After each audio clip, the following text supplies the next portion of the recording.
So Cade Cunningham's a bust. Are we all that good? Are we all in agreement with that? Cade Cunningham is a bust. I mean, that's the way it seems like right now. Because as always with basketball fans, with basketball fans, there is a tendency, and by tendency I mean they literally, I've never seen a sport where it's not only as good as your last game, you're only as good as your last possession. We've had KD best player in the world, and then suddenly Team USA lose 1 or 2 games, and KD's suddenly nowhere near as good. KD's foot's on the line, so therefore Giannis is better than them. Luka loses the most stacked team, therefore he's not good. But then suddenly he leads Slovenia to the semi-final, he's the best player in the world. And then according to some people, he's now no longer in the conversation because he lost to a better Australia team and a better France team while injured. I just don't get it. And Summer League is the perfect time because this is the time every single year where we see the crazy takes. Obviously, the Liangelo ball is Klay Thompson. Is Klay Thompson with higher basketball IQ take, which I've read in a couple of comments, which is crazy. Like, I read that the JBA was a real standard of basketball in my last comment section. Like, let's be real. If Liangelo ball makes the NBA, congratulations to him. But like, saying he's going to be a better PJ Tucker when PJ Tucker's best asset is his toughness? A dude who grew up in Chino Hills is not going to be PJ Tucker. I'm just saying that right now. A dude who grew up in Chino Hills, didn't play competitive basketball for 3 years, and is a multi-millionaire by the time he was 19 is not going to be PJ Tucker. He might be a good NBA player, but don't compare him to PJ Tucker. That's like comparing someone that grew up a millionaire to Patrick Beverley. No. Patrick Beverley, the fact that he literally had to go to Europe, he wasn't in the league. That's why Patrick Beverley's Patrick Beverley. So, anyway. Let's move on. Cade Cunningham. I'm seeing everywhere Cade Cunningham's a bust. Jaylen Green's better. Cade Cunningham's a bust. Jaylen Green might end up being better. Let's be real, he might. But we can't judge by one game. Not only first of all, you can't judge by Summer League. You can't judge anything by Summer League. Kyle Kuzma was an MVP of Summer League. Let's not forget that. Josh Selby was an MVP of Summer League. Anthony Randolph looked to be one of the best Summer League players we'd ever seen. Anthony Randolph was out of the league in like 3 years. Ended up playing for Real Madrid. And ended up being a naturalized player for Slovenia. Like, great basketball player. I mean, not NBA star. But like, let's just calm down. Like we see yesterday, like Sengun, he had a decent game for the Houston Rockets. I'm just gonna say this: the Rockets did really well with him, Jaylen Green, Usman Garuba when he comes back. They did really well in this draft. But just because Sengun has a good game does not mean he's going to be a superstar based on this game. Could he be? Yes. Not based on one Summer League game. Then Jaylen Green. Jaylen Green was spectacular. He might be the best player in this draft. Scottie Barnes is incredible. But like, it's one game of Summer League. Again, you can see this here. 6 Summer League legends that never made it in the NBA. Glenn Rice Jr. was a Summer League MVP. Dante Green was good.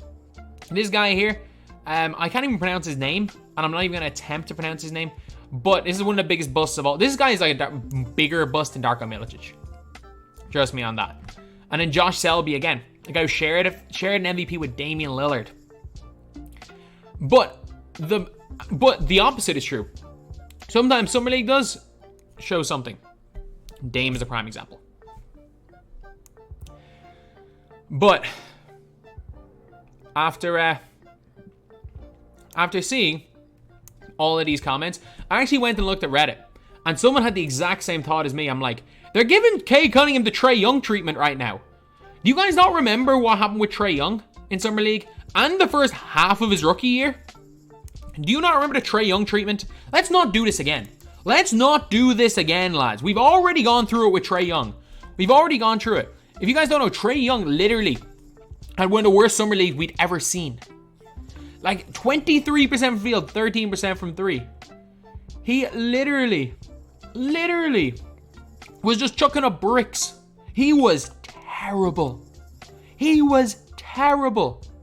And you can see all these terrible takes for him. His first game, like, poor kid won't be able to get a shot off against Frank Ntilikina. Like, how many wrong takes are there based on Summer League?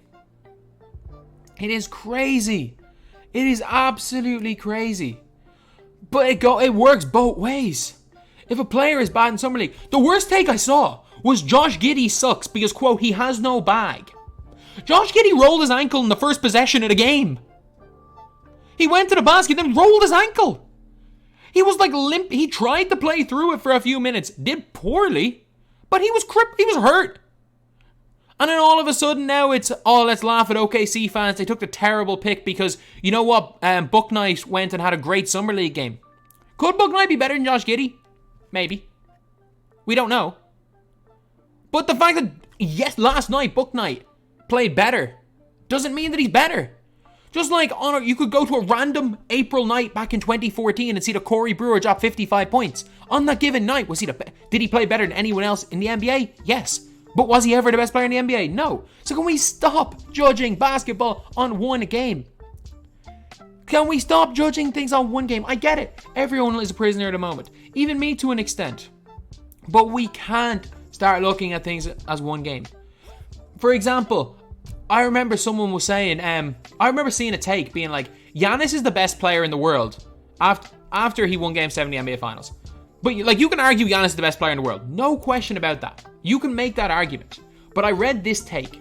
Giannis is the best player in the world because his one weakness used to be that you could foul him and send him to the free throw line. But now he can shoot free throws. He stepped up big time. Hit free throws in the biggest game of his career. But he still shot like 50% from the free throw line in the final. Like just over 50% from the finals even with that game. Like, do people hear themselves? People hear themselves. Like, even if we look at LeBron James, the great LeBron, or like even these guys. DeAndre Jordan didn't have a great Summer League. Patrick Beverley ended up, after Summer League, not being in the league. You see here, Nick Batum averaged 6 points a game in the league. Marcin Gortat, 4 points a game. He was a solid starting or backup center, different stages in his career. I think David West was an all-star, 6 points a game in Summer League. Danny Green was out of the league early in his career. He was in and out of the G League with the Cavs. You've got Ibaka as well, Wes Matthews, averaging 7 points a game on 21% three-point shooting. And even looking at LeBron James right here. Like, oh yeah, Kobe did well. Duncan didn't play. Look at LeBron James. 15 points. He averaged 20 in his rookie year. On 36% shooting. Man, imagine if Twitter existed in the LeBron James era. Imagine if Twitter existed. LeBron sucks. Melo's better. LeBron, look at this. LeBron can't even score in Summer League. How do they expect him? How do we expect a high school player to score in the NBA? Like, they were probably the takes that would have happened if Twitter was a thing back then. And then even if you look at Dwayne Wade had an exceptional rookie year. Not quite Carmelo Anthony and LeBron James. I personally think Melo had a slightly better rookie year, but that's each to their own. Like, they're two of the best rookie years ever. Wade, incredible as well. Obviously, KD was KD. But look at freaking D-Rose. He got hurt. He averaged 9.5 points a game. But he got hurt. And that's the thing. There's no context. Doesn't matter anymore to a lot of people. Josh Giddey, again, gets hurt. But he's a bust. Because he plays one bad Summer League game where he gets hurt. It's crazy. It is absolutely crazy, lads. But, yeah, like, again, Cade Cunningham. He had a mediocre game yesterday. But it's game one. He also played way more off the ball than he was expected. He played way more off the ball than he's probably used to. So they're adjusting. These guys are adjusting. So lads, can we please stop overreacting? Can we stop overreacting to what happens in one game? Because again, Lonzo had a horrific debut in Summer League. He won MVP of Summer League. Like, it happens so every year it happens. Obviously, there hasn't been Summer League in a while, but every year it happens where a top player plays badly in Summer League and suddenly they're a bust and they step up and actually play well in the season. Every single year there's a guy who has balls out in Summer League and in the end probably doesn't even make is out of the league within a year. It happens every year. It is so common. So can we stop overreacting? Cade Cunningham may be a bust. He's not going to be a bust because he played badly last night. You will not know whether or not any of these rookies are busts until about 4 seasons in. And even still, 90% of the time it's situation. Cam Payne is a perfect example. He went to Chicago and people were saying we knew he wasn't an NBA player within 5 minutes of his first practice. And all of a sudden, Cam Payne goes to Phoenix, a different situation. He was okay, he was decent in Oklahoma, goes to Chicago, is basically out of the league. Suddenly he's Phoenix and his career's rejuvenated. That happens. Basketball's is almost as much about fit as it is talent. Unless you're one of the top guys, it's almost as much about fit as anywhere else. If a rookie comes into the league and they may not be the most mentally tough, they might struggle in certain situations. For example, Kwame Brown. Well, who knows what would happen with Kwame Brown if he wasn't broken early in his career. But hindsight 2020, he was broken early in his career and he never fully recovered from it. We can't keep judging people on one game. We can't keep judging people on one bad spell. We've got to look at the totality of something. Because Cade Cunningham was the no-brainer number 1 overall pick.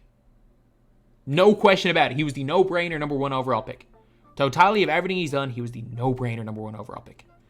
And if it turns out that in February he's 4th in Rookie of the Year voting, still doesn't mean it was wrong to pick him number 1. If it turns out he makes an all-rookie second team, still doesn't mean that's time to say that it was a wrong pick at number 1. Maybe give it a year, give it 2 years. If by then there are other players that are better, then you can say it. Then you can talk. Then you can say, you know what? You should have picked someone number 1. Unless, of course, someone goes and does a Luka Doncic and averages like 25 points, or averages like 21 points a game as a rookie and dominates the NBA. Then there's an exception. But other than that, give them time. Give all of these guys time. They are young basketball players. And not only are they young, they're extremely young. Some of these guys are still teenagers. These guys are still teenagers. They may be earning millions of dollars, but they're still teenagers. They've played under pressure. They've never played under this kind of pressure before. And lads, please just watch Summer League. Enjoy it. Enjoy the games. Don't watch Summer League to watch these rookies play. Watch Summer League to watch some of your team's young players play.